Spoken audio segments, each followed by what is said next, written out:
আসসালামু আলাইকুম প্রিয় বন্ধুরা, আজ আসলাম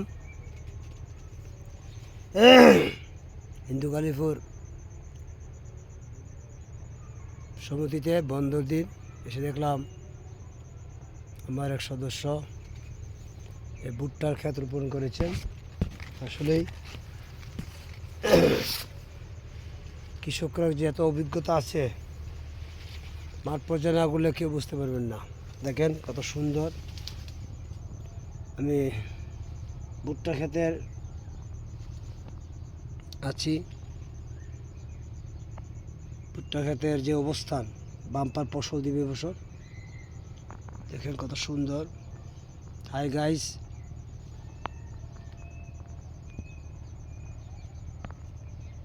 আমি এখানে আছি এখন ভুট্টা ক্ষেতে।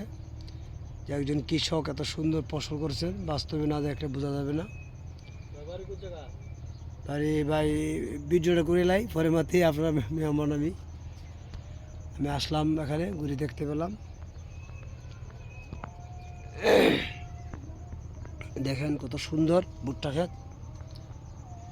এই বাম্পার ফসল অবশ্যই কারণ আছে, তাদের যে অভিজ্ঞতা এবং দক্ষতা, এই দক্ষতার কারণে আজকে ফসলটি উঠে দাঁড়িয়েছে।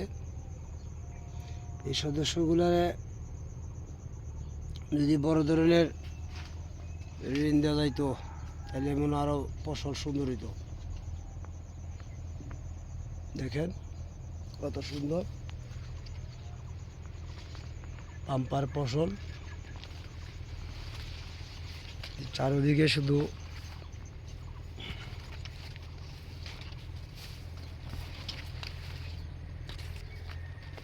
আমার পাশে আছে এই যে উরি গাছ, এই যে উরি গাছের বাগান। দেখেন অবস্থান। এসব সদস্যদেরকে ঋণ দিলে বাম্পার ফসল ফলাইতে পারত। পাশে আছে বেগুন গাছ, এই দেখেন বাম্পার ফসল। এইসব সদস্যদেরকে আমাদের এই ব্যাংকের, পল্লী সঞ্চয় ব্যাংকের আওতায় এনে যদি ঋণ দেওয়া যেত, তারা আরও বড় ধরনের প্রকল্প করে টাকা উপার্জন করতে পারত।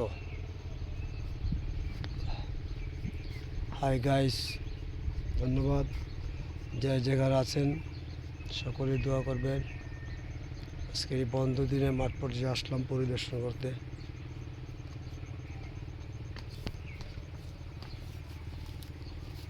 বাবু, তোমার কি নাম? তুমি বাবা করেছে? তোমার বাবা? হ্যাঁ।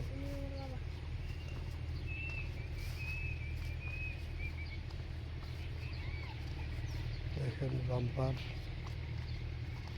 ঘুরে ঘুরে দেখতেছে। আমার কাছে খুব আজকে ভালো লাগতেছে। আমার উদ্বোধন কর্তৃপক্ষ যারা আছেন, তারা একটু ফলো করবেন ওই সব ধরনের মানুষকে, যেন আমাদের পল্লী সঞ্চয় ব্যাংকের সুযোগ সুবিধা দেওয়া হয়। দেখেন